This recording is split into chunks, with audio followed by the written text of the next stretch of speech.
돈은 나눠서 가질 게 없는 식구들이 훨씬 서로 아끼고 사랑할 수 있어요.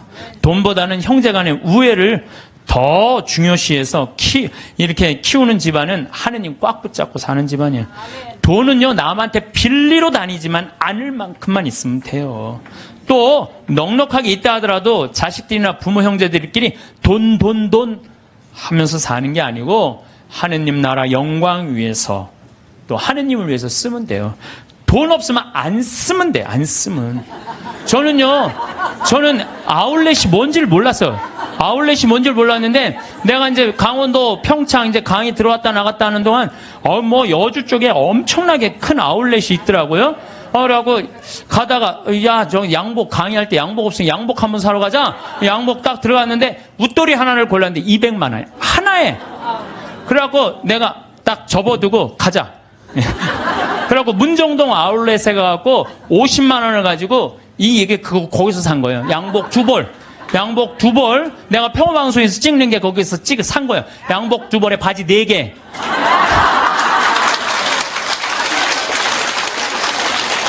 돈은요, 없으면 안 쓰면 돼요. 안 쓰면 돼요. 없는데 쓰려고 그러니까 고통스러운 거예요. 집에서 18장 33절에 내 지갑 속에 아무것도 없으면서 꾼 돈으로 잔치를 벌이다 거지가 되지 마라. 그것은 사실 자신의 생명을 거스르는 행동이다. 그러니까 여러분들, 돈이라는 건요, 우리가 너무 나쁘다고 생각할 필요도 없고 너무 좋다고 생각할 필요도 없어요. 내가 돈의 노예가 안 되고 돈을 내가 부리는 주인이 돼야 돼요. 어쨌든 이어서 다음 시간에 돈을 꽉 잡고 살면 어떤 일이 벌어지는지 이어서 하도록 하겠습니다. 감사합니다. 하늘나라 여권 마지막 6번째 시간 결론 얘기를 하도록 하겠습니다.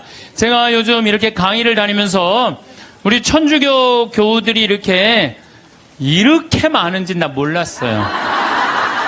우리 천주교 교우들 한번 부산에 갔는데 그 남천성당이 한 3,000명 들어간대요. 근데 그 3,000명이 다 들어가고 오늘처럼 이렇게 바닥에 앉고 깜짝 놀랐어요. 그렇게 많은 줄 알고. 또 대구에 무슨 성령대회 갔는데 그 체육관이 꽉 차고, 얼마 전에 올림픽 체조 경기장에 갔는데 또 거기도, 똑같은 분이 다 돌아다니는 건 아닐 거 아니에요, 지금. 똑같은 분이. 그래서, 하느님을 꽉 잡고 살고 싶은 분들이 이렇게 많구나. 이 대한민국이 지금 축복받는 거는요, 정말로 신앙 때문이라는 생각 많이 해요. 저는요, 신앙을 버리는 나라치고 잘 되는 나라를 못 봤어요. 그래서 공산주의, 러시아 쫄딱 망했잖아요. 네, 그렇죠. 북한 쫄딱 망하고 있잖아요. 이게 하느님을 버리면은요, 다 잃어버리는 거예요. 저는 일본 쟤네들 어쩌고 저쩌고 그러는데 저 국제적인 지지를 받지 못하잖아요. 국제적인 지지를 받지 못하면 아무리 잘나도요, 왕따 당하는 거예요. 왕따. 내가 보니 일본은 점점 왕따의 길로 가고 있어. 왕따의 길로. 이게요, 우리나라도 마찬가지예요.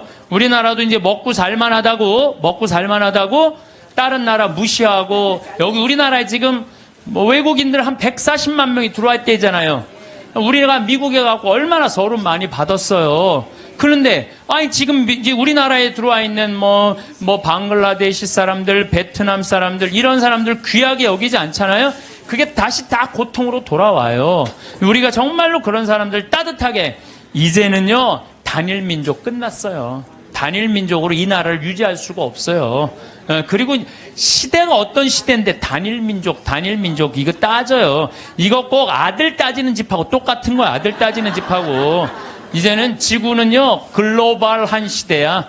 이제 완전히 비행기가 있기 때문에요, 한 집안이야. 그래서 생각을 완전히 바꿔야 돼. 다 하느님의 분신이라고 생각하면 돼. 예수님의 분신. 예수님의 분신이라고 생각하고 잘 대해주시면은 이게 나중에 다 덕으로 돌아와요. 그래서 옛날에 우리 어른들이 베푼 끝은 있다고 그러잖아. 베푼 끝은. 그래서 여러분들 베푸는 삶, 이게 우리 국민들끼리만 아니더라도 지금 아프리카, 그냥 어렵게 사는 사람들, 방글라데시, 저 남아메리카, 고통스럽게 사는 사람들이 얼마나 많아요. 우리가 할 수만 있다면 그들을 도와주는 것도 아름다운 하늘나라 꾸미는데 중요한 일이 아닌가, 그런 생각을 저는 합니다. 어쨌든 하느님을 꽉 붙잡고 살려면은 우리는 끊임없이 우리 삶에서 기다려야 돼. 기다려. 우리는 성모님이 아기 예수님을 성전에서 봉헌한 이야기를 잘 알고 있습니다. 이때 성전에서 80살이 다 된 시메온은 성전을 떠날 수가 없었어요. 왜? 죽기 전에 하느님의 아들을 보게 될 것이라는 예언을 들었어요. 너 죽기 전에 하느님의 아들을 볼 것이다. 근데 보기 전에는 죽어 못 죽어? 못 죽는 거예요. 못 죽는 거예요. 루카복음 2장 25절을 보면은요, 예루살렘에 시몬이라는 사람이 있었다. 이 사람은 의롭고 독실하며 이스라엘이 위로받을 때를 기다리는 이였는데 성령께서 그 위에 머물러 계셨다.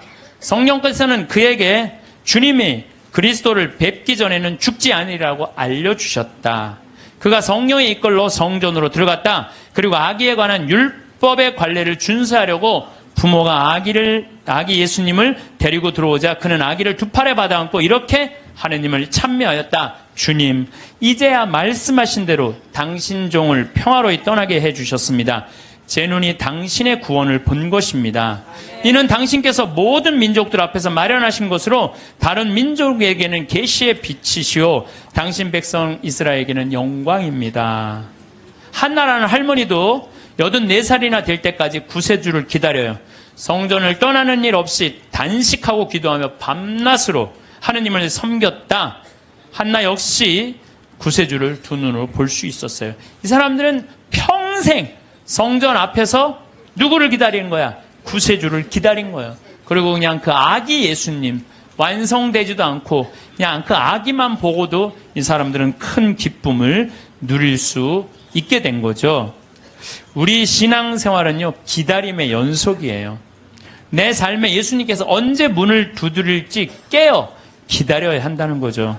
만약 여러분들 딸 중에 관연한 딸이 있어. 노처냐, 시집도 안 가고 44인데 44 시즌에 딱 들러붙어 있어. 하도 답답하길래 점집에 가갖고 물어봤어. 우리 딸이 언제 시집을 가느냐고. 그랬더니 점쟁이가 딱 하더니 저 동북 쪽에서 올해 사람이 올 것이라고. 동북 쪽이면 내가 사는 강원도잖아요. 강원도. 내가 사는 강원도 평창 사람이 올 것이라고. 근데 내가 음식점을 하는데 근데 이마에 점이 하나 있다. 그 남자가. 그럼 여러분들 집에 가게 먹으러 들어오는 사람마다 이마에 점 있는 사람 여러분 어떻게 볼 것 같아요? 혹시 저 사람이 아닐까? 혹시 어느 쪽에서 오셨어? 전라도. 전라도 아니구나. 동북 쪽이라고 그랬는데 혹시 어느 쪽에서 오셨어? 경상도 아니다. 혹시 어느 쪽에 오셨어? 나 평창에서 왔는데 혹시 이 사람이 아닌가? 여러분들 한 사람 한 사람마다 관심 있게 쳐다볼 것 같아요? 안 쳐다볼 것 같아요? 쳐다보죠? 신앙도 똑같다는 거예요. 우리가요, 언제 하느님이 내 삶에 들어올지 몰라요. 그래서 그 만나는 내 삶 안에서 순간순간 하느님이 나에게 과연 지금 무슨 말씀을 하실까? 눈을 부릅뜨고 기다리는 게 신앙 생활이라는 거죠.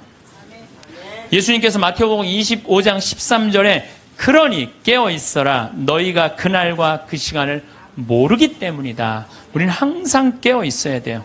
하느님을 꽉 붙잡고 사는 게 신앙생활이에요. 그런데 신부님 언제 오는 거예요? 근데 꽉 붙잡고 있는데 언제 오는 거예요? 아니 예수님 어떻게 했어요? 막 내가 이제 좀 올 거다 그랬잖아요. 니네들이 세상 돌기 전에 내가 올 것이다 그랬는데 왔어요, 안 왔어요? 제자들이 돌기 전에 안 왔잖아요. 그리고 막 제자들이 막 했는데 이 사람들이 막 한 3,000명씩 세례받고 그 예수님 금방 올 거야. 나는 그분들 감정을 충분히 이해를 해요. 막 예수님이 막 무리로 걷었지, 5,000명 먹였지, 기적을 얼마나 했어요. 그리고 죽었는데 또 살아났지, 살아나고도 그냥 보통이야. 막 벽 같은데 막 통과되고 막 정말 기가 막힌 걸 보여주고 승차 또 하늘로 쫙 올랐단 말이야. 그 예수님이 금방 올 줄 알았어요. 금방 올 줄 알고 자기 있는 땅 막 다 팔아갖고 제자들한테 다 갖다 주고 그랬어요. 막. 그리고 또 자기네들도 금방 올 줄 알고 한 3,000명 다 나눠 먹고. 완전히 천국과 같은 예수님이 금방 올 줄 알고. 왔어요, 안 왔어요? 안 왔어요. 1000년 때는 또 1000년 왕국 온다고 막 이 예수님 지나고 1000년 때 막 얼마나 그런 게 많이 성행했는지 몰라요.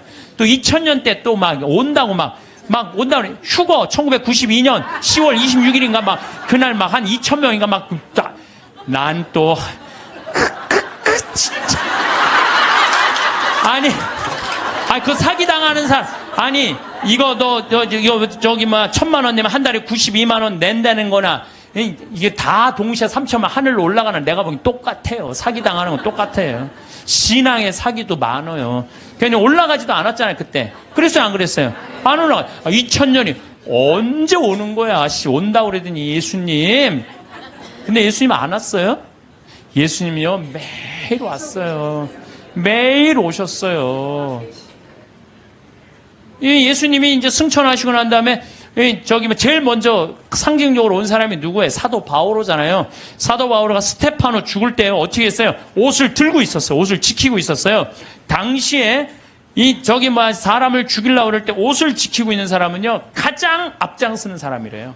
그러니까 사도 바오로가 가장 앞장선 사람이야. 스테파노 돌 쳐 죽이려고 그럴 때. 그 다음에 다마스커스로는 아예 내가 그리스도인 잡아 죽이려고 아주 증명서까지 받고 갔어요. 근데 그냥 거기서 그냥 가는 길에 예수님이 한 대 때리죠. 라고 말해서 떨어져요. 떨어지면서 예수님이 뭐라고 그래요? 사울아 사울아 왜 너 나를 박해하느냐? 왜? 아니 당신 누구냐고. 네가 박해하는 그리스도인 예수다. 예수님이 우리를 분신으로 생각해야 안 해요. 여러분들 저나 다 예수님의 분신이에요. 그 사울이 3일 동안 눈 멀어갖고 이제 눈이 뭐 비늘 같은 게 떨어진다니 정신이 차렸잖아요. 예수님 안 오신 게 아니에요. 바오로 사도한테 왔어요. 재림하신 거예요. 재림하신 거예요. 그러니까 하느님의 섭리는 예수님 승천하고 끝난 게 아니야. 그때부터 성령께서 오신 거예요. 예수님 말씀대로. 내가 가야 누가 온다? 성령이 온다 그랬잖아요. 내가 가야 성령이. 그러니까 성령이 온 세상에서 활동하고 계셔. 그리고 내가 베네딕토 아니야. 베네딕토. 우리 베네딕토 성인 480년 전에 수도원에 기초를 놓으신 분 아니야. 근데 이 베네딕토 성인이 하도 수도원 규칙을 세게 하고 반대하는 신부가 저기 베네딕토 성인이 수비학고라는 곳에 거기서 이렇게 바위에 들어가고 기도했거든요. 거기다 독을 타요. 독을 타갖고 빵 내리는데 그 까마귀가 갖고 날아가요. 그러면서 내가 저분을 하느님이 돌보는 분은 그래요. 하느님의 섭리는요 매 순간 있어요. 내가 이번에 나폴리에 갔어요. 거기에 주교님이 성인이면 야누아리우스라는 주교님이야. 350년경에 순교했는데 그분의 이제 시신이 이제 여기 성인 시신을 우리도 김대건 신부님이 그냥 다 온 세상 다 뜯어져 있잖아요. 턱뼈는 신학교가 있고 다리는 미리네가 있고 그냥 성인 그냥 시신. 그래갖고 이제 이 야누아리우스 성인도 막 시신이 떠돌아다니다가 900년에 다시 나폴리로 가요. 나폴리로 갔는데요. 이 놀라운 일이 벌어져요. 5월 첫째 주와 성인이 순교한 9월 19일 날은요. 이 성인의 그 굳은 피가요. 녹아요. 근데 이게 1000년 동안 똑같이 녹는 거야. 이 사람들이 의심이 얼마나 많아. 아무리 이걸 95도가 돼도 평상시에는 안 녹아요. 그럼 온도 때문에 녹는 거 아니냐. 그래갖고 그냥 실험을 또 하고 95도에 안 녹아. 그런데 5월 첫째 주하고 9월 19일 날은 어김없이 녹는 거예요. 이게 이해할 수 없는 일들이 너무너무 많이 벌어지는 거예요. 이게 다 하느님의 섭리. 하도 의심이 많으니까 하느님이 중간중간 삶 안에 있는데도 우리한테 보여주는 거지. 또 내가 제일 좋아하는 프란치스코 성인 1180년에 태어나서 1226년에 돌아간 프란치스코 성인. 아버지 포목 장수였어요. 너무너무 부잣집 아들이었어. 근데 프란치스코 성인이 어디 전쟁에 갔다가 그냥 감옥 1년 있다가 와갖고 하느님이 그러는 거. 예수님이 너 내 교회를 일으켜라. 내 쓰러진 교회를 일으켜라. 이 성인이 무슨 말인지 몰랐어요. 그래갖고 일으켜라. 내가 가난한 사람 도와주라는 얘기인가 보다. 아버지 포목 그 옷 훔쳐다가 가난한 사람 다 나눠줘요. 가난한 사람들 다 나눠주니까 아버지가 어떻게 해요? 에? 이놈의 새끼 이거 내 아들 아니다. 내 재산. 아버지 돈밖에 몰랐던 거지. 그래갖고 그냥 그 주교 앞에서 내 아들 이거 아들 안 하는 걸로 그랬더니 프란시스코 옷을 다 그 유명한 장면 있잖아요. 옷을 완전히 벗어서 아버지 앞에 주면서 오늘부터 내 아버지는 하느님이라고. 그러니까 주교님이 이렇게 옷을 감싸주잖아요. 귀도 주교님이. 그리고 이제 이 제2의 그리스도. 나는 아시시에 3번을 갔어요. 우리 프란시스코 성인이 돌아가시기 2년 전에는 오상. 이 오상 참 이 오상이라는 것도요, 특별한 은혜 같아요. 고통스럽게. 근데 프란치스코 성인, 이번에 내가 우리 직원들하고 이제 아시시에 갔을 때 이번에는 또 다른 은혜를 느꼈어요. 다른 때는 뭐 장미 그 밭이 있어요. 프란치스코 성인이 성욕을 못 견뎌갖고 장미밭에 굴른 데가 있어요. 근데 그게 지금 800년이 지났는데도 그 자리에는 가시가 안 나는 거예요. 그 자리에는. 그래갖고 또 사람들이 의심이 얼마나 많아요. 그러니까 그 장미를 뽑아서 옆쪽 밭에 하면 가시가 나는데 가시 난 거를 다시 프란치스코 성인이 굴른 자리에 갖다 심으면 안 나. 그러니까 예수님이 그 기가 막힌 마음을 귀하게 여긴 거죠. 그리고 또 프란치스코 성인 보고 따라간 사람이 누구 있어? 글라라. 글라라는 어떻게 했어요? 글라라는 아버지가 장군이었어요. 왕족한테 시집 보내려고 그랬는데 나는 저 프란치스코 성인이 너무너무 정말 존경스럽다. 그런데요, 글라라 성녀는요, 정말로 이뻐요. 키도 크고. 프란치스코 성인 키도 조금 140밖에 안 돼. 145. 그 정도밖에 안 됐다고 그래요. 아주 조금만. 근데 글라라 성녀는 시신에 가보니까 그대로 밀랍을 해놨어요. 글라라 성녀는. 근데 코도 오똑하고요. 정말로 예쁘게 프란치스코 성인 진짜 못생겼죠. 나보다 더 못생겼다 그래. 프란치스코 성인은. 나보다 더 못생겼는데도 이 글라라 성녀는 그 프란치스코 성인의 삶이 너무 거룩한 거야. 그래갖고 그냥 그 이쁜 모습, 그 예쁜 그 수녀, 그 관두고 수녀님 한 거야. 그러니까 동생도 따라왔고. 그러니까 그냥 프란치스코 성인도 아버지도 나중에 어떻게 해? 그 재산 다 팔고 수도자 돼요. 엄마도 수도자 되고. 결국은 다 따라가요. 그러니까 아버지가 장군이나 아버지가 얼마나 박해를, 그 아버지 죽고 엄마도 이 수녀님이 돼요. 그러니까 프란치스코 성인하고 글라라 성녀가 두 집을 다 말아먹었어요. 다 말아먹어. 수도자로. 응. 그런데 이제 그 이슬람 십자군 전쟁할 때 이슬람군이 와서 수녀원을 전부 다 침공하려고 그래요. 그럴 때 수녀님들이 빨리 도망가자. 근데 글라라 성녀가 그래요. 우리가 어딜 도망가냐. 도망간다고 안 잡힐 것 같으냐, 저 사람들한테. 나한테는 최고의 무기가 있다. 그러니까 이제 이슬람 군인들이 그 끼에라 성당에 딱 오니까 성녀께서 어떻게 해요? 성광을, 예수님 성체가 모셔진 성광을 두고 성당 꼭대기 가서 비추잖아요. 빛이 너무 강렬해갖고 다 눈이 멀잖아, 이 사람들이. 그러면서 이 사람들이 뭐라 그래? 여기는 우리가 가면 안 되는 데인 거. 그리고 그냥 지나가잖아요. 이게 다 하느님의 섭리라는 거, 섭리. 근데 여러분들, 우리가 이 일상 안에서 하느님의 일은 늘 벌어지고 있어요. 근데 우리가 눈이 멀은 거죠. 안 보이는 거예요. 또 성체 기적, 이거 우리가 빼먹을 수가 없어요. 여러분들, 성체, 란치아노 성체 기적이 있어요. 이게 우리 교회사에서 첫 번째 있었던 기적이에요. 지금으로부터 1200년 전에 어느 날 바실리오 소속 한 수사신부가 미사를 드리면서 이게 정말로 여 안에 예수님이 있을까? 이런 의심을 한 거예요. 그래서 이 신부가 의심을 품는데 그 빵과 포도주의 성변화를 위해서 축성을 하는 순간 갑자기 제병에 실제로 살이 변하는 거예요. 동그란 제병이 살로 변하고 포도주가 피로 변하는 거예요. 너무 놀란 신부는 이 사실을 숨길 수가 없어갖고 미사에 참석한 이들한테 보여줘. 옛날엔 다 뒤돌아서서 미사했잖아요. 이거 보여주는 거예요. 이거 예수님이 이게 지금 빵인데 살로 변했다. 성혈이 피로 변했다. 보여줘요. 인간 지방에 다 알려줘. 이게 첫 번째 기적이에요. 예. 근데 이 성당이 어떤 성당이냐면 예수님의 옆구리를 찌른 백부장. 이게 성 론지노라고 기념을 하는 거예요. 그 사람도 성인 회개하고 성인이 됐다는 얘기죠. 그 기념 성당에서 벌어진 거죠. 그래서 이게 역사상 최대의 성체 기적이라는 거죠. 예. 하느님이 의심을 품었던 수사 신부에게 보여준 하느님의 응답이었죠. 역사적으로 성체 기적에 대한 관심이 덜할 때도 있었지만은 란치아노의 신자들은 이 성체를 계속 모시고 있었어. 얼마 동안? 1200년 동안 모시고 있었던 거예요. 1200년 동안. 그런데 1971년에 그 주교들이 이게 진짜 사람 피일까? 진짜 사람 살일까? 과학이 이제 발달했으니까 봉합한 걸 뜯어보자. 뜯어봤어요. 그래서 1970년과 71년에 해부학, 병리, 조지학, 화학 및 임상, 현미학 교수들, 이런 사람들이 모여갖고 그 수도원의 요청에 따라서 검사를 하기 시작했어요. 검사를 해보니까 1200년 전인데 성체는 이 진짜 피고 진짜 살이고 그 살은 심장 근육에서 나온 살이다. 심장 근육. 우리 예수님 막 이렇게 심장 이렇게 있잖아요. 심장. 우리 예수님이 정말 심장. 그 다음에 살과 피는 인간의 완전한 살과 피다. 그 다음에 살과 피의 혈액형은 동일하다. 이게 나와서 그냥 한 게 아니야. 이게 UN, WHO에도 이게 기재가 돼요. 그래서 7개국의 전문가들이 다시 분석을 해요. 그러면서 이거는 도저히 인간의 그 다음에 이 보통 평범한 걸로는 벗어난 거다.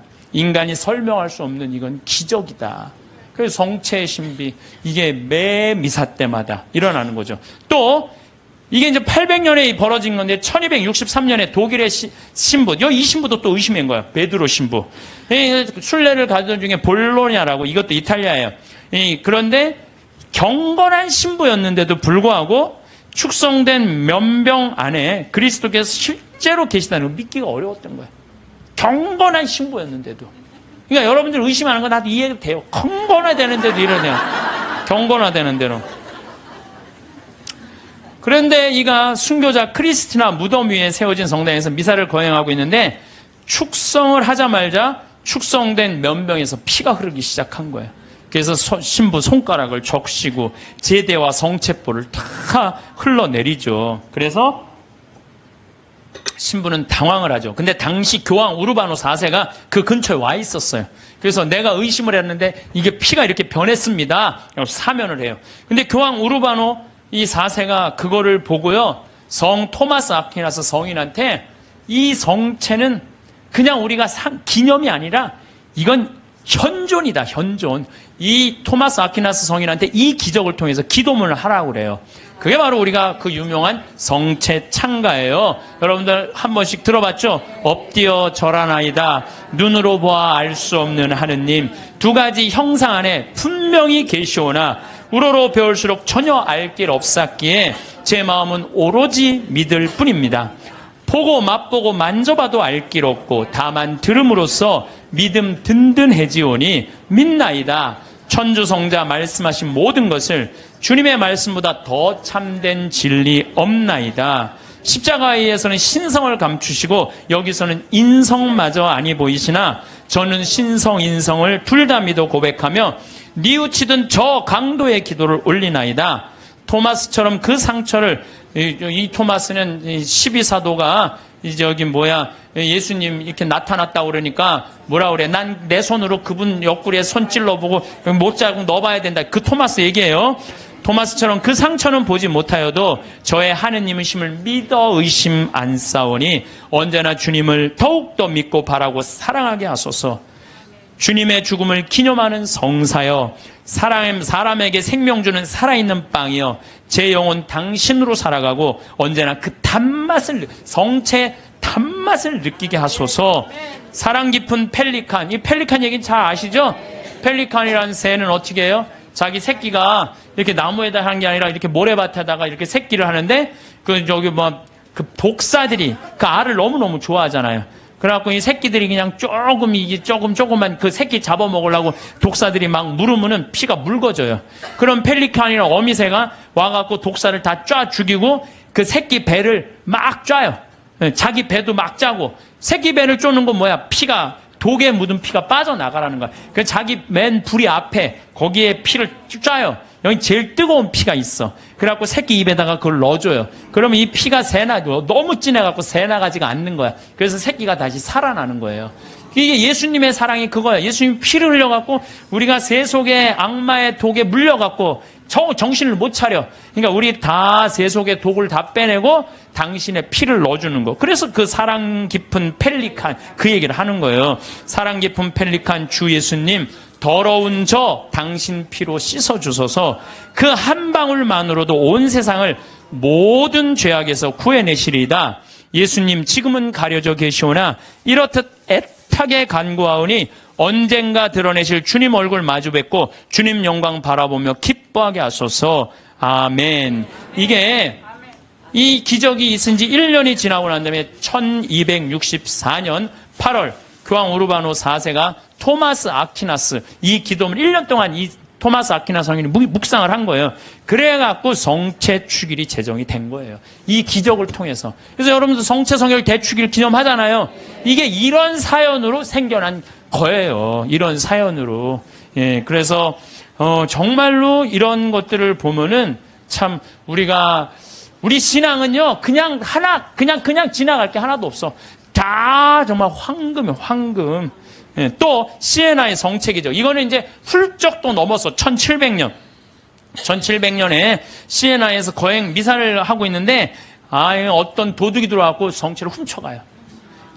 그때는 옛날에는 우리 성체를 어떻게 했어요? 성체 영화로 갈 때 침 뱉으면서 성당 갔어요. 퇴퇴퇴. 왜? 거룩한 성체 영화인데 침 넘어가면 안 된다고. 퇴퇴퇴 뱉으면서 갔어요.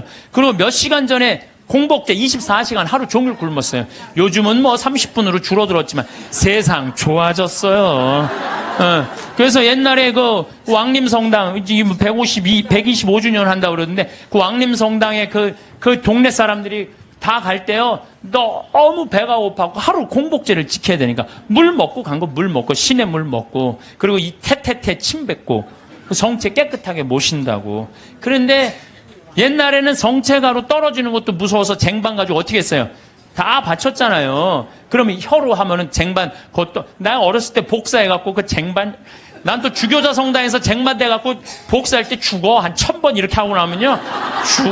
올 때마다 여러분들은 암에 혀로 내밀었잖아요. 기억나요? 네. 그러니까 그 성체도 다시 다 쟁반하면은 제대해서 다 닦았다고요. 그런데 이 성체를 잊어먹었다? 난리 난 거예요. 그래갖고 그냥 신부들이 그냥 그거 하면 무릎 꿇고 24시간 동안 주교님한테 혼나고 그랬거든요, 옛날에. 근데 이 성체를 도둑 맞았으니 이게 어떻게. 그럼 난리가 났는데 3일이 지나서 소년 성가대가 거기에 쌀독, 가난한 이들한테 하는 그 쌀독에서 찾아내요. 그래갖고 그 성체를 이제 이거 명할 수가 없잖아. 그래갖고 모셔두는데 그래도 특별한 일 있을 때마다 해가 처음엔 300 몇 개를 잃어버린 거예요.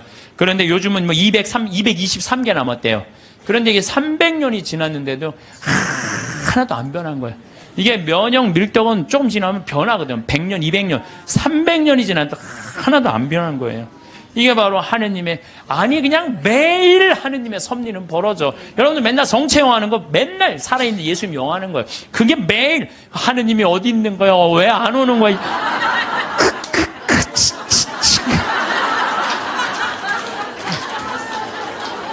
그래서 제가 자료를 좀 찾아봤어요. 그랬더니 이 성체에 대한 기적, 이런 기적이 이렇게 많아요. 이게 내가 평화방송에 부탁했어요. 이거 전부 다 쫙 자막으로 좀 내리라고. 이 참 많은 나라에서, 많은 지역에서 성체, 빵이 살로 변한 기적들이에요. 이게 전부 다. 그러니까 얼마나 답답했으면 예수님이 그렇게까지 했겠어요. 얼마나 믿음이, 이게 정말 없는 백성들, 예수님이 그렇게 해서 믿음을 강조한 거예요. 그래서 여러분들은 하느님은요, 그냥 어디 멀리 있는 게 아니에요. 내 삶 안에 지금 이 자리에서 현존하시는 분이 하느님이라는 거예요. 그리고 내가 제일 좋아하는 성모님, 우리 성모님 발현 봐봐. 과달루페 성모님. 과달루페 1531년 12월 9일 57세 요한 디에고한테 나타나잖아요. 그래갖고 내 성당을 져라. 그러니까 주교님한테 가서 얘기하라고 그러잖아요. 주교님한테. 그래서 주교님 성당을 지뢰는데요. 그러니까 주교님 미친놈 취급하잖아요. 여러분들도 저기 남반산 가는데 성모님이 나타나갖고 여기 염주교님한테 그 성당 남산에 지라고 들었어요. 그래갖고 염주교님한테 저 성당 지뢰는데 그럼 여러분들 바로 어떻게 할까요? 꽃꽂은 여자 치고 바로 하잖아요. 꽃꽂은 여자. 그래갖고 요한대유가 다음날 갖고 성모님 전하긴 전했는데 안 믿는 것 같다고 그러니까 나한테 증표를 달라고 그러니까 저 12월 달이니까 이 멕시코 시티가 2000m 위에요. 12월 달은 굉장히 추워요. 장미는 언제 피죠? 6월 달에 피잖아요. 장미는 아주 더울 때. 사실은 여러분들 장미는요 3월 달에 4월 달에 개나리, 진달래, 벚꽃, 철쭉 다 떨어지고 난 다음에 6월 달에 피는 게 장미예요. 제일 더울 때 피는 게. 근데 12월 달에 장미가 핀 거예요. 산꼭대에 올라가 보니까. 그러니까 그냥 이게 너무 좋아갖고 그냥 장미를, 망토에 딱 해갖고 봤는데 그 망토에 성모님이 새겨졌잖아요. 그게 바로 과달루페 성모님이에요. 근데 1500년이니까 지금으로부터 550년 전 사건, 450년 전 사건이잖아요. 근데 내가 또 과달루페도 갔죠. 과달루페 갔는데 성모님이요, 이뻐도 아니 진짜로 진짜 그 기적의 그 성모님 그 망토가 그대로 모셔져 있어요. 또 어떤 사람이 저것 때문에 8년 만에 800만 명이 다 세례를 받은 거예요. 1531년 이 성모님 때문에. 그러니까 그냥 그리고 그냥 아메리카가 다 이게 뭐예요? 아메리카가 다 선교가 된 거 아니에요? 그러니까 그냥 폭탄을 던져요. 그래갖고 지금은 교황청에서 방화 유리로 딱 막아놨어요. 방화 유리로 보내갖고. 그런데 쫙 보면은요, 그 성모님이 사진에 보면은 엘리베이터로 가게 돼 있어요. 우리가 걷는 게 아니라 엘리베이터 딱 쓰면 쫙 지나가는 성모님 쫙 보면 엘리베이터 세 개에 왔다 갔다. 그럼 또 뒤에 앞에 가고 쫙 가. 이렇게 보면은요, 정말로 아름다워요. 성모님이 참 아름다운 것 같아. 그래서 그 성모님 발현. 또 루르드 1858년 2월 10일부터 7월 16일까지 막 벨라데떼한테 나타나갖고 그 1854년에 무염시태의 어머니가 반포가 돼요. 원죄 없이 잉태된 성모님. 그 교리를 아는 사람이 거의 없었어요. 그때 교황청에서 발표한 건데 이 피레네 조그만 데서 그 벨라데떼가 뭘 알아요? 학교도 안 다니는 애가. 근데 성모님 본당 신부가 너 그분 이름이 뭔지 물어보고 와. 그러니까 성모님한테 가고 본당 신부님 이름을 물어보고 오라고 그러는데요. 그랬더니 성모님 뭐라? 에라꾸의 소위 임마꿀라타 콘셉시우라고 그래요. 이게 라틴어예요, 라틴어. 얘네들은 프랑스, 그리고 얘는 프랑스 말도 하는 거. 오늘 프랑스에서 한 분 오셨는데 프랑스 말도 아니에요. 얘네들은 피레네에 아주 사투리 쓰는 애야. 그래갖고 얘가 또 막 외우고 가요. 에라소이 임마꿀라타 콘셉시오, 에라꾸에소이 임마꿀라타. 그래갖고 본당신부한테 딱 얘기해요. 에라꾸에소이 임마꿀라타 콘셉시오라는데요. 본당신부 놀래요. 너 그게 무슨 뜻인 줄 아느냐? 아니요, 나 모르는데 외우느냐고 죽을 뻔했어요. 나 죽을 뻔했어요. 그래요. 아니 벨라데떼가 진짜로 그래. 난 무슨 뜻인지 몰랐는데 계속 외우면서 왔다는 거 안 까먹으려고. 본당 신부가 이거 성모님의 발현이구나. 그래서 그 루르드에 거기에 뭐 목발 3,000개 막 5,000개 이제 그 목발 다 쳤어요. 의미가 없다는 거예요. 이 기적은요 매일 일어나고 있어요. 우리가 눈이 멀어서 못 보는 거죠. 눈이 멀어서. 또 그 유명한 파티마 1916년에 천사 세 아이한테 나타나갖고 너희들 열심히 기도하라. 중요한 분 만날 테니까. 그래서 1917년 5월 13일부터 10월 13일까지 성모님이 매일 그날 나타나잖아요. 프란치스코 히아친타 루시아. 그것도 나이도요 많지도 않아. 8살, 9살, 6살짜리 아이한테. 그래갖고 러시아의 회개를 위해서 기도하라고 그러잖아요. 내가 포르투갈에 가서 정말 어처구니가 없더라고요. 왜 어처구니가 없느냐면은 포르투갈은 유럽의 맨 끝에 있어요. 거기 나가면은 거기 바다야, 바다. 파티마는 거의 맨 끝에 있어요. 그러니까 콜럼버스가 거기 나가면 죽는 줄 알고 있던 사람들 거기 맨 끝에 있는데 러시아는 포르투갈을 지나고 스페인을 지나고 프랑스를 지나고 독일을 지나야지 러시아가 있어요. 근데 얘네들이 뭐라고 그러냐면 메시지를 받아갖고 러시아 회기를 위해서 기도하라고 얘기를 해요. 기가 막힌 거죠. 그 깡촌에서. 근데 내가 이거 좀 자료를 뽑아왔는데 성모님도 참 내가 보니까 10월 13일 날 12시에 나타난다는데 안 나타나요. 안 나타나. 그러니까 그 신부가 뭐라고 그러냐면 지금이 정오란 말이야. 그 부인은 거짓말쟁이라고 우리에게 말할 셈이니 그 신부는 참지 못하고 어린이들을 의심쩍어 했다. 그리고 또 시계를 보았다. 하지만 정오가 넘었잖아. 여러분 모두가 환상이라는 것을 모르십니까? 있을 수 없는 일입니다. 집으로 가세요. 다들 집으로 돌아가세요. 라고 이 신부가 다 가라고 그래요. 12시에 발현한다고 그랬는데 안 오니까. 근데 성모님이 1시에 오세요. 내가 성모님한테 불만이 그거야. 12시에 오기로 했으면 12시에 와야 돼. 왜 1시에 오냐요, 1시에. 약속을 왜 애들을 괴롭히냐 이거야. 그런데 여기 사진도 있지만은요, 그 7만 명이 그 기가 막힌 오묘한 변화를 15분 동안 체험한 거예요. 15분이 지나고 난 다음에 이틀 동안 진흙이 됐던 땅이 완전히 마르고 7만 명 젖은 옷이 완전히 마르는 정말로 기가 막힌 사진 기자들도 다 있어요. 사진도 다 있고 이런 하느님의 분명한 증거들이 있는데도 불구하고 하느님이 언제 오는 거야? 어디 있는 거야? 이러니 얼마나 답답하냐 이거예요. 그런데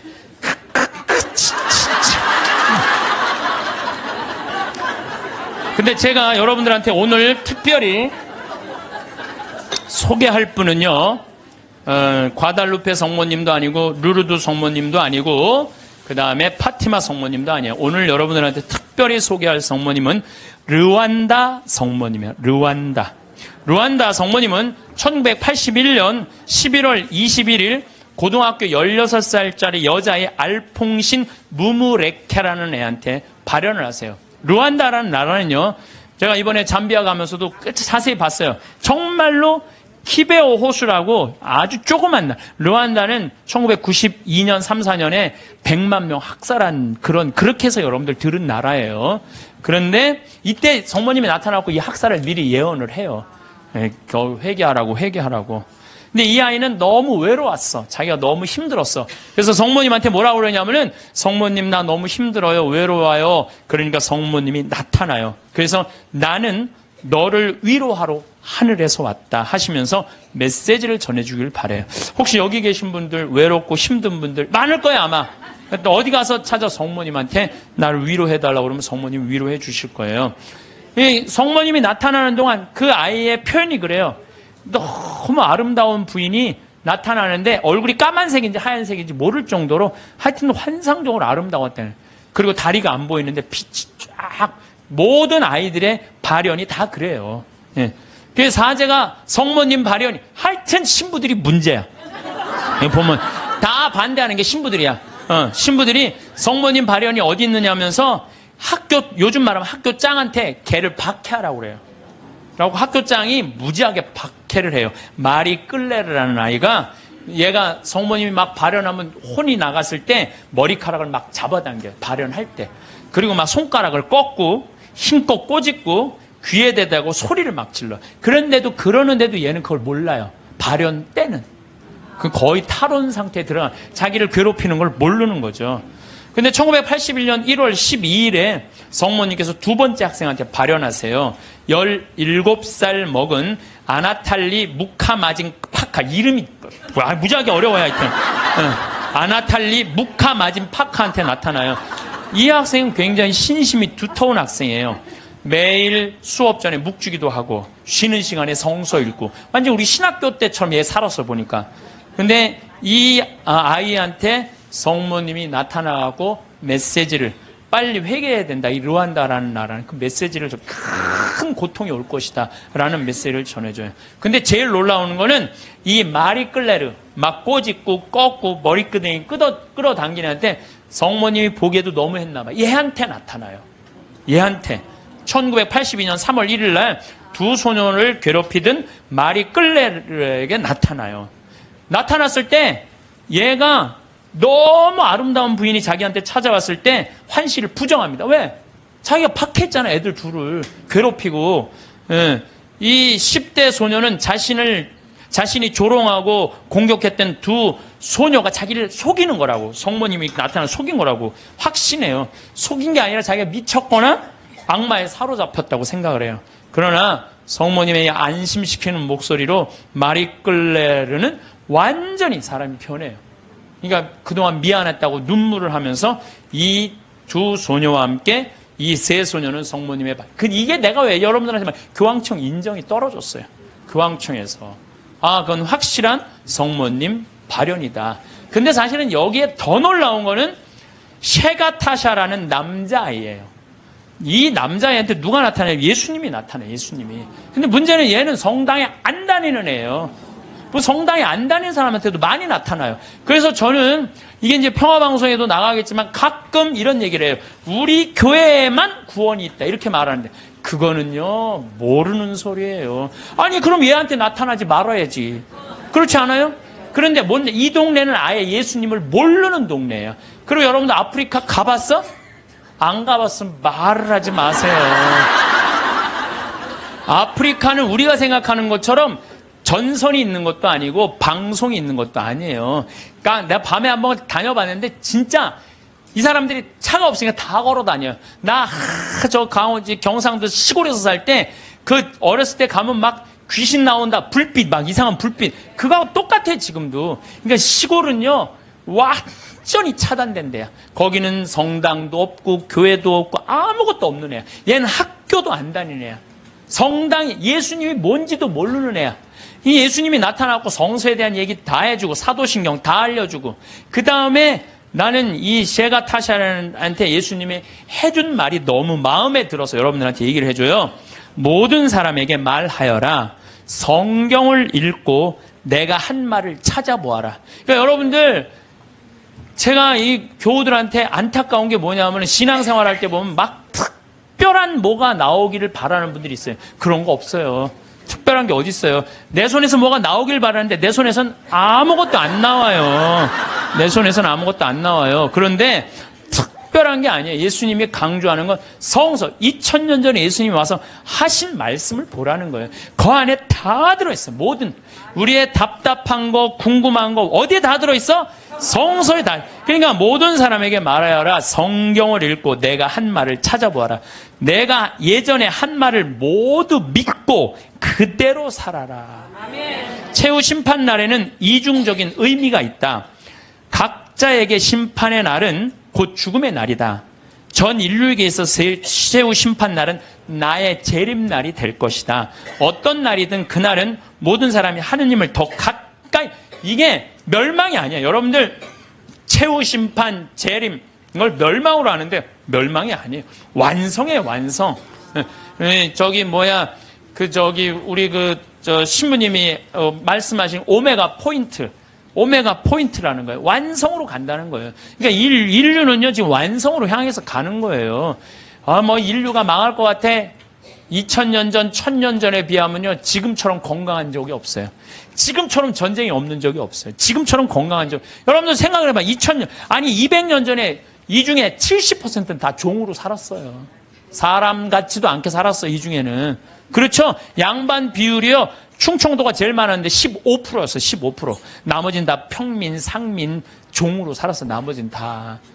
그러니까 지금 여러분들 시대가 좋아서 종이 어딨어. 그렇지 않아요?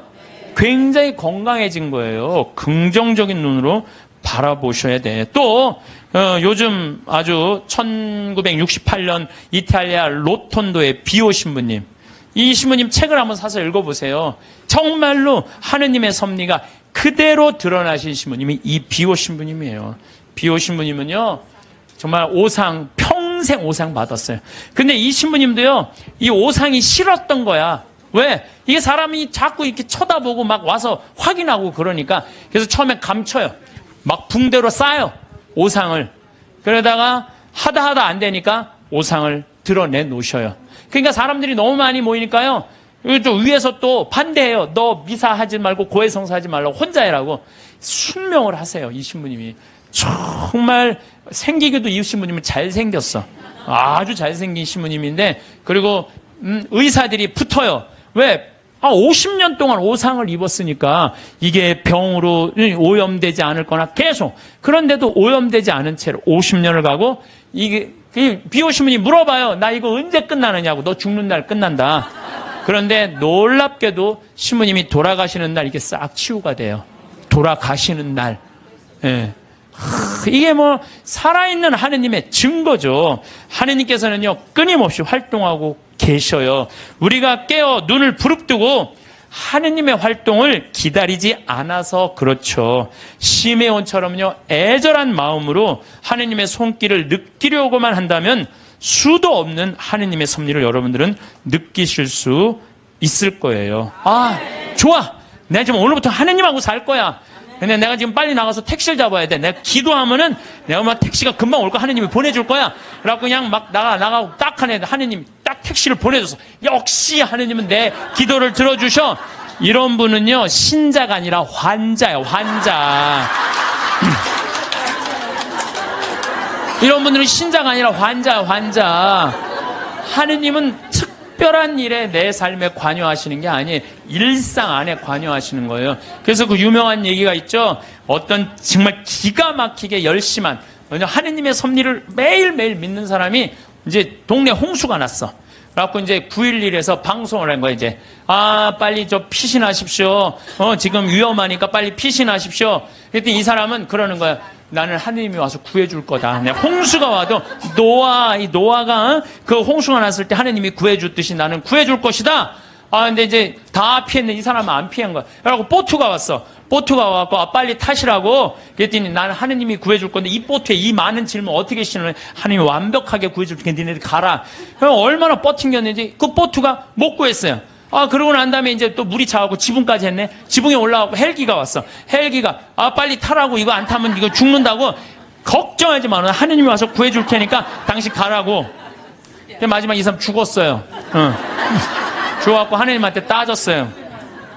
하느님, 왜 나를 안 구해주러 왔느냐. 노아, 내가 그렇게 애절하게 기도했는데도.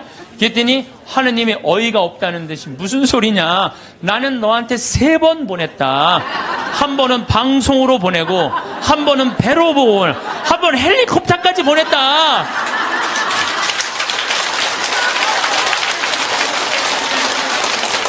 하느님을 만나는 일은요, 어떤 대단한 기적이 일어나는 게 아니에요. 그냥 일상 안에서 내가 즐거우면 되고, 내가 행복하면 되고, 내가 이웃을 사랑하고, 정말로 오늘 하루 정말 감사하고 즐겁게 사는, 그게 기적인 거예요. 무슨 로또가 그냥 밤에 번호를 짝짝짝짝 알려줘갖고 내가 로또가 된다. 그건 환자예요, 환자. 신자가 아니라. 그래서 여러분들 가장 위대한 기적은 뭔지 아세요? 매일 미사의 성체 기적이에요. 예수님이 그 온 우주의 하느님이 내 몸 안에 들어오는 거예요. 얼마나 가슴 떨리는 일이에요. 얼마나 설레는 일이에요. 그렇지 않겠어요? 그러니까 여러분들 미사 참례, 이 미사 참례를 통해서 예수님을 영화할 수 있는 분들은요, 이 하늘나라 속에서 사는 분이에요.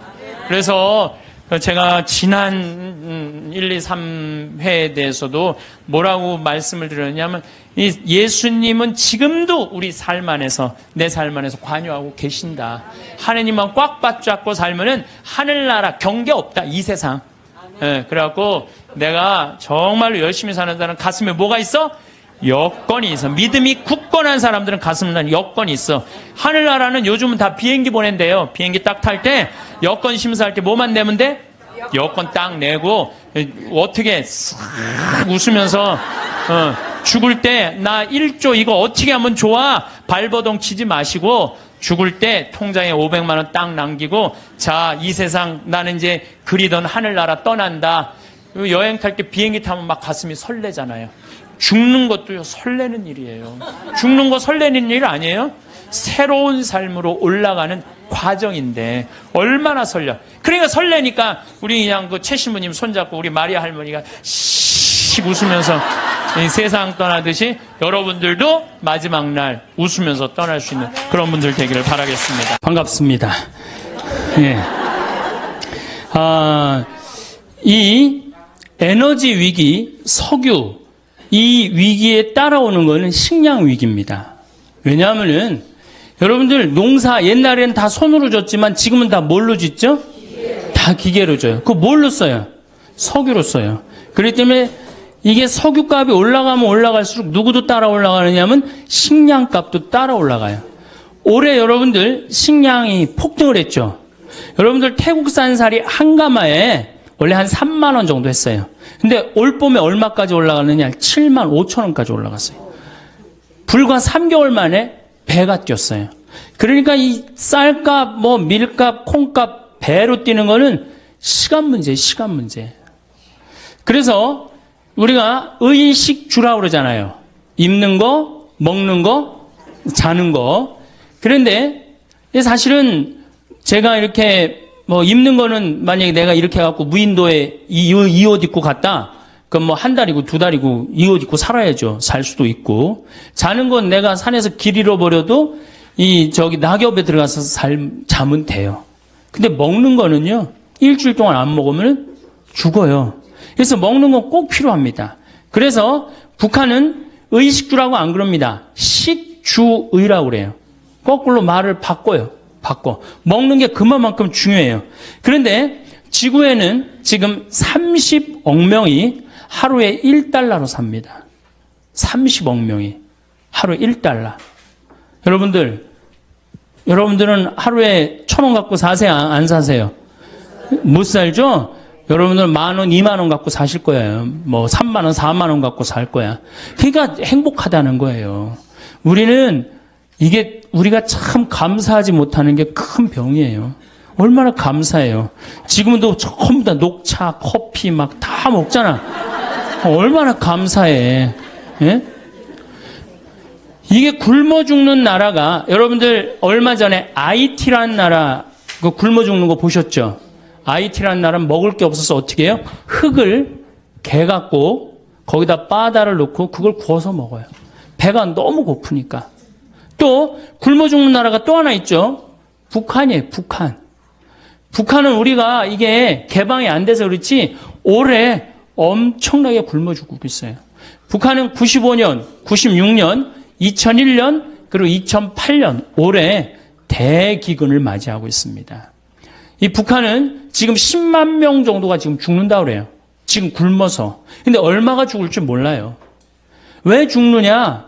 작년에 북한에 500mm 정도 비가 왔어요. 500mm 정도. 근데 우리나라는 500mm 비가 와도 아무 문제 없어요. 왜? 뭐가 있기 때문에?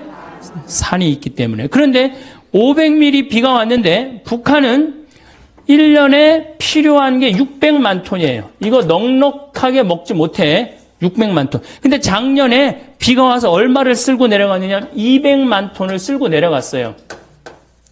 그러면은 200만 톤이면 몇 명이 먹을 게 없느냐면 600만 명이 먹을 게 없는 거예요. 600만 명이. 이렇게 생각하시면 됩니다. 1톤에 3명이 먹는다고 생각하면 돼. 1톤에. 그러니까 200만 톤이면은 몇 명이 먹을 게 없어? 600만 명이 작년에 먹을 게 쓸려 다 내려간 거예요. 홍수에. 그래서 제가 작년에 200만 톤이 쓸려 내려갔다는 얘기를 듣고 북한이 올해는 절단이 나겠구나. 그런 생각을 했어요. 북한이 얼마나 급했으면은 원자력 이제 완전히 다 개방했잖아요. 미국한테 다 줬어요. 다 줬어요.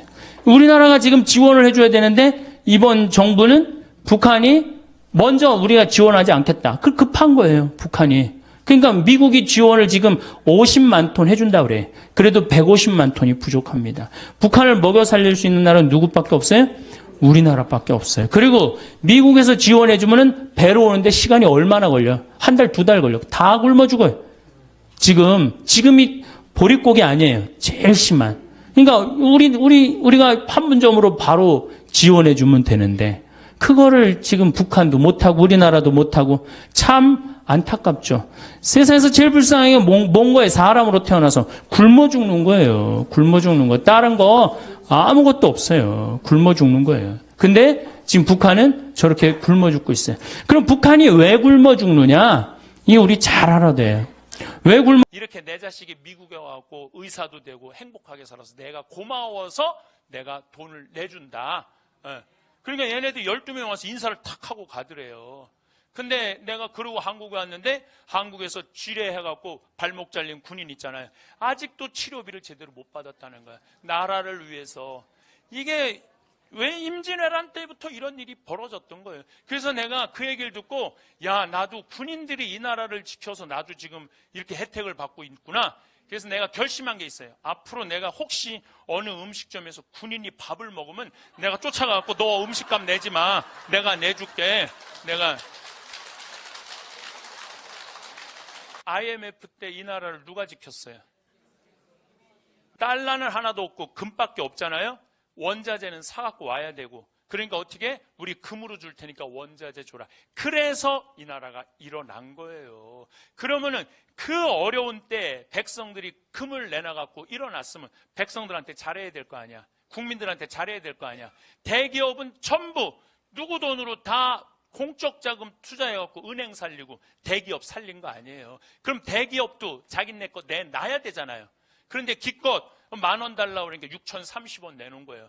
이게 민중을 무시하는 거예요. 민중을. 국민을 무시하는 거예요. 그러니까 정치인들이 감히 대기업 걸 뺏어 오지를 못하는 거예요. 이게 500년 전부터 양반 중심의 정책이기 때문에 그렇다는 거예요. 우리나라는 조금 가지지 못한 민중을 무시하는 문화가 좀 있습니다. 가지지 못한. 근데 이게 하루아침에 생긴 것이 아니라 조선 500년 내내 민중은 무시를 당했어요. 조선시대 양반은 10%, 평민은 20%, 노비가 70%예요. 그러니까 전 세계에 자기 민족을 노비로 70%로 쓴 나라는 우리 조선밖에 없어요. 하다못해 일본도 자기네 민족끼리는 서로 사고 팔지 못하게 합니다. 1543년에 포르투갈이 일본에 정착을 하고 총을 하고 무역을 하죠. 이때 포르투갈 사람들이 일본 사람들을 사고 팔아요. 이때 도요토미 히데요시는 정식적으로 항의를 해요. 왜 우리 민족을 사고 파느냐고. 그러니까 사람을 사고 파는 건 이건 가장 저급한 문화예요. 사람을 사고 파는 거를. 그런데 조선시대 노비들은, 우리나라 조선시대 노비들은 조랑말 두 필값에 사고 팔렸어요. 소하고 조랑말 값 받아도 못한다는 거예요. 그럼 왜 노비를 소값보다도 못하게 쳤느냐면 논을 갈 때 보면 소가 훨씬 일을 잘한다는 거예요. 그러니까 소만도 못하다는 거예요. 소만도 노비가. 그러니까 조선시대 보면은 17세기 1600년대 이 비율이 노비가 가장 많았을 때입니다. 그럼 조선시대 초기를 보면은 평민하고 노비는 성이 없었어요. 그냥 봄에 태어나면 춘삼이 춘월이 3월이 4월이야. 아니면 가을에 태어나면 9월이 10월이에요. 이 성이 어디 있어, 성이. 그냥 이름만 있어. 개똥이 아니면은, 언년이 아니면 이런 이름을 썼었어요. 근데 1800년 정조임금이 1800년에 죽어요. 1800년에 정조임금이 죽고 난 다음에 그 다음에 임금이 순조, 헌종, 철종, 고종이에요. 이 친구들이 몇 살에 왕이 되냐면 7살, 10살, 17살, 18살에 왕이 돼요. 그러니까 아무것도 모르는 애들이 왕이 된 거예요. 아무것도 모르는 애들이 왕이 되니까 누가 휘저었느냐면은 안동 김씨와 풍양 조씨가 휘졌어요. 마지막에는 민씨들이 휘졌죠. 민씨들이 휘졌는데 그러니까 나라 꼴이 엉망이 돼요. 이때 삼정이라는 게 문란이 와요. 삼정이라는 게 뭐냐면 전정이라고 논에서 나는 거 세금 뺏어오는 거, 군정이라고 군대 가면 못 가면은 대신 세금 내는 거, 환곡이라고 보릿고개 때 뭐 먹을 거 없으니까 장리쌀이라고 그러죠. 장리 이자 막 5할까지 뭐 지금 뭐 저기 무슨 그 대출은행에서 뭐 30% 40% 그거보다요 조선시대는 훨씬 비싼 이자 받고 쌀 내줬어요. 조선시대는. 그러니까 먹고 사는 게 없는 거야. 더욱이 평민들 같은 경우는 양반들은 군대도 안 가고 세금도 안 냈는데 평민이 다 내는 거야. 너무너무 힘든 거예요. 1850년대부터 이 평민들이 무슨 생각을 하냐면 우리가 족보가 없어서 이 고통을 겪는다. 그래서 이때부터 있는 돈 없는 돈 몰락한 양반들한테 쫓아가고 우리도 좀 니네 족보에 좀 올려줘라. 그래서 실질적으로는 임진왜란부터 족보를 사기 시작을 해요. 근데 본격적으로 산 거는 1850년부터 족보를 사기 시작을 해. 그래갖고 1909년에 우리나라 1000만 명 인구 전체가 성을 가져요. 우리나라가 성 가진 게 1909년에 다 가져요.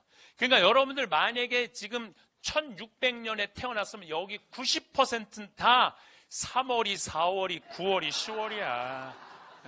90%는 다 개똥이 아니면은. 그런데 귀양성을 가질 거 왕씨성으로 가자. 그래서 다 김씨, 이씨, 박씨로 다 족보 뛰어 들어간 거예요. 그래서 우리나라가 김씨가 지금 몇 명이냐면 1100만 명이에요. 이씨가 720만 명, 박씨가 420만 명. 그래서 김씨, 이씨, 박씨가 2300만 명이에요. 최씨, 정씨가 240. 그래서 이 5개 성이 3000만 명이에요. 3000만 명. 어떻게 우리나라 성이 286개예요. 1909년에 286개. 지금은 뭐 이민자들이 많이 들어와서 5,000개로 늘어났어요. 근데 일본은요, 성이 몇 개냐면 30만 개, 30만 개. 일본은 그냥 생긴 대로 이름을 줘요. 만약에 대나무 숲에서 태어났으면 닭개다야, 닭개다. 들판에서 태어났으면 다나까야, 다나까. 그러니까 생긴 대로 성을 줘갖고 30만 개야. 근데 만약에 내가 들판 창현이 아니면 무슨 대나무 창현이 이러면 우리 뭐라 그럴게? 우리는 저놈 저 뼈대요. 적어도 김이 뭐 박씨로는 가야지. 여러분들 골프 선수 이름이 타이거 우즈야. 숲속의 호랑이에요. 생긴 대로 짓는 거예요. 우리는 그냥 죽으나 사나 김이박으로 가야 돼. 그러니까 내가 보니까 김씨, 이씨, 박씨들은 문제가 많은 성이야. 사실 나도 황씨지만은 나도 의심이 많이 가요. 왜냐면 우리 고향 경상도 함양인데 그거 뭐하러 뭐 황희정승 22대, 23대가 왜 거기 가서 살아요. 황희정승 미친데. 그런데 김씨든 황씨든 무슨 타이거든 무슨 상관이에요. 사람이면 다 소중하지 않아요? 사람 자체가 소중한 거 아니에요? 누군 내 집 뼈대 23손은 훌륭하고 누군 내 집은 안 훌륭한 게 어디 있어. 사람은 다 훌륭한 거예요. 사람은 다 귀한 거예요. 근데 우리는 그런 게 아니에요. 다시 말해서 개성이 없는 거예요. 생긴 대로 못 사는 거예요. 생긴 대로. 그러니까 우리나라 사람들은 남이 하면 다 해야 돼. 누군데 김씨로 뛰어들어가면 다 김씨로 뛰어들어가야 돼. 이씨로 들어가면 다 이씨로. 누가 꾸찌 들고 다니면 나도 들고 다녀야 돼. 꾸찌 들고 다니면. 짝퉁도 괜찮아. 꾸찌면 돼. 일단 꾸찌면 돼. 꾸찌면 돼. 그러니까 다시 말해서 개성이 없는 거죠. 개성이 없는 거예요. 그러니까 우리 민족은요 500년 동안 이 노비들은 사람 취급을 못 받은 거. 500년 동안.